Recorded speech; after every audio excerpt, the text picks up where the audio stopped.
Юкагиры являются древнейшими насельниками Северо-Восточной Азии. Юкагиры проживают в Российской Федерации, Магаданской области, на Чукотке и в Республике Саха-Якутия. Ну, по данным переписи населения, юкагиров в республике насчитывается 1059 человек. Из них 1000 человек примерно проживают в двух улусах нашей республики. Это Нижнеколымский улус, поселок Андрюшкино. Юкагиры себя называют вадулами. Верхнеколымские юкагиры сохранили свои традиционные промыслы. Это рыболовство и охота на лося и пушных зверей. А юкагиры Нижней Колымы, живущие в тундре, сохранили рыболовство также и охоту на дикого северного оленя. Помимо него они освоили разведение домашних оленей. В науке их языки принято называть отдельно языки лесных юкагиров верхнеколымских и языки тундренных юкагиров. Они отличаются в области фонетики, лексики и морфологии, а также особенностям материальной и духовной культуры. Фольклор является составляющим культуры любого народа. Устное народное творчество юкагиров представлено повествовательными произведениями, песнями, образцами обрядовой поэзии, поговорками, пословицами и загадками. Первоначальный сбор фольклорных памятников юкагиров начался в 1896 году. В этот период юкагиры уже считались утерявшим много ценных элементов своей культуры. И этот период связан с именем известного североведа, исследователя материальной и духовной культуры Владимиром Ильичем Ехлицоном. Еще в 1900 году он писал: изучение языка в двух наречиях, которых говорит всего около 500 человек, 200 на верхнеколымском наречии и 300 на тундренном, труд весьма неблагодарный в практическом отношении, но результаты исследования тем больше значения имеют для этнологии, так как в нем собраны материалы, сохранившиеся о языке и фольклоре древнего племени Северо-Востока Азии, племени, дни которого сочтены. Через несколько десятков лет юкагирский язык может исчезнуть, а племя так таковое прекратить свое существование.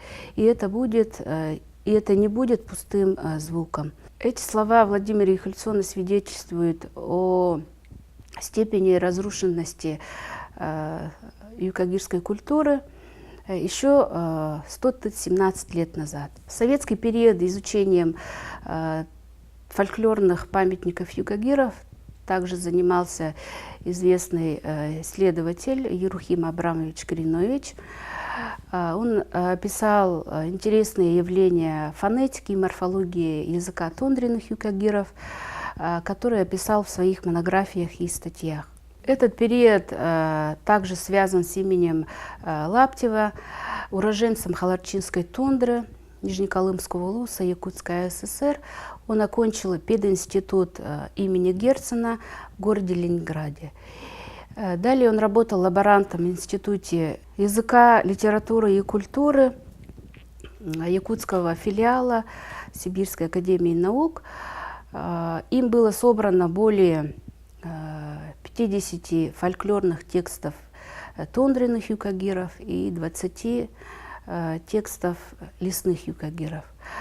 Эти материалы хранятся в архиве Якутского научного центра Академии наук Республики Саха-Якутия. В разные годы сбором фольклорных материалов занимались Николай Иванович Спиридонов, Семен Курилов, Гаврил Курилов, Александра Маликова, Людмила Жукова и другие. В религиозном мировоззрении юкагиров в древности большое место занимает культ Матери Природы.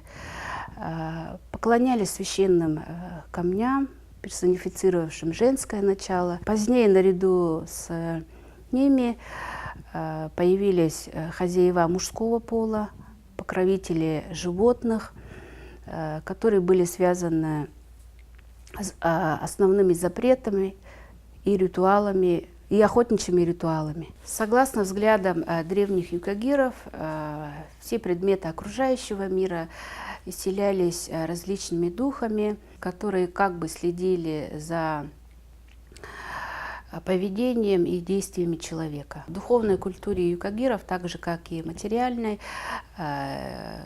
нет специфических черт, которые отличаются от культуры других народов. Они схожи с культурами соседних народов, венами, чукчами и якутами. Родильные обряды у всех народов Севера также они едины, но хотелось бы отметить какие-то особенности обрядов, связанные с рождением ребенка у юкагиров.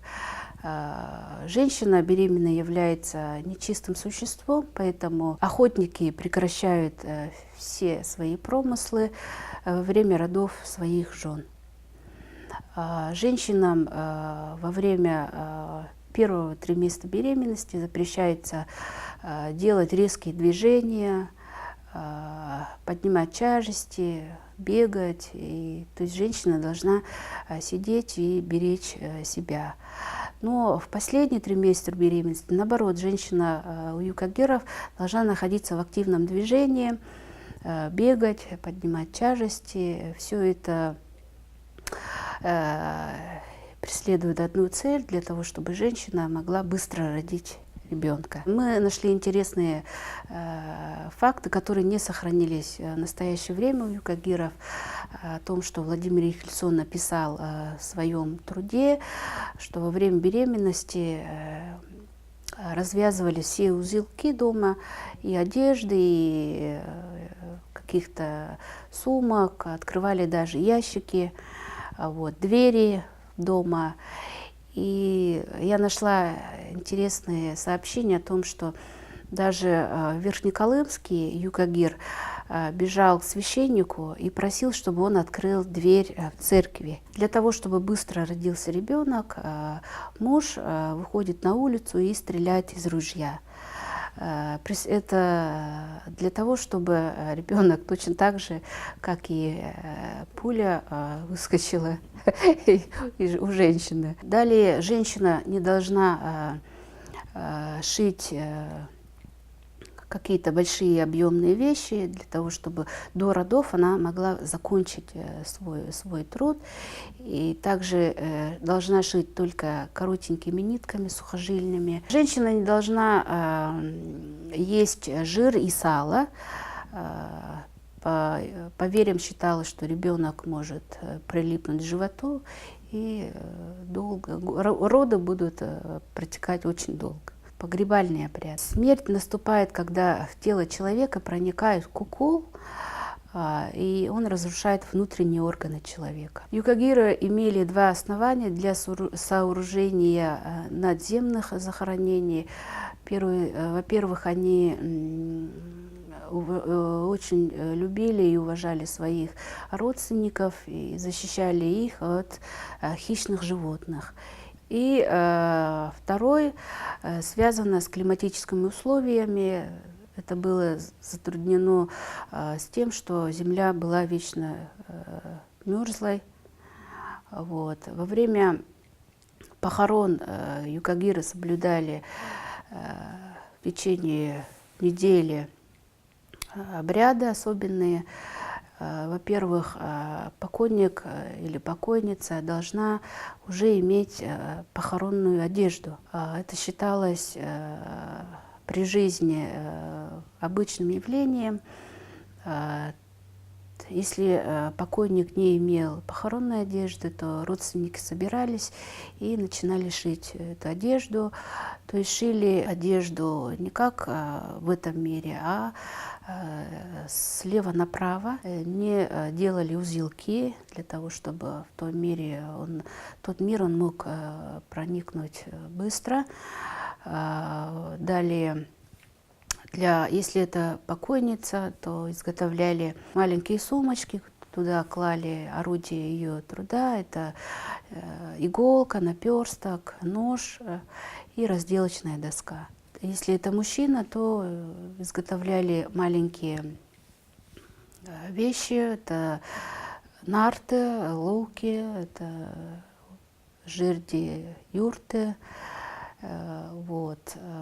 Все это изготовлялись для того, чтобы в том мире они могли пользоваться ими. Но важным моментом было то, что в гроб нельзя было ложить больше металлических вещей. Это считалось, что в тот мир он поднимется тяжелым и не сможет войти в царство мертвых. Также забивали жертвенного оленя, покойника, на месте разделывали мясо и делили между людьми, которые копали могилу. После того, как прошел обряд захоронения, мясо и кости забирали родственники по домам, и на третий день после похорон приносили все кости и клали рядом с могилой. Общее в этих обрядах то, что во время родов, когда муж стреляет из ружья, мы видим о том, что он хочет облегчить роды. В похоронном обряде родственники также стреляют из ружья. Это говорит о том, чтобы душа покойника быстро поднялась в тот мир. И тот же момент мы видим в свадебном обряде, когда невесту ведут в жилище мужа, и родители с двух сторон стреляют из ружья. Это говорит о том, чтобы злые духи не сглазили, и юкагиры говорят, что мы попали в глаз злым духом. Эти особенности я не встречала ни в каких других северных народах. Это интересный факт. Я бы хотела вернуться к словам Владимира Ихельсона о том, что 117 лет назад он говорил, что юкагирский язык и народ исчезнут. Но в 21 веке мы продолжаем жить, и сохраняем культуру, изучаем язык и фольклор юкагиров.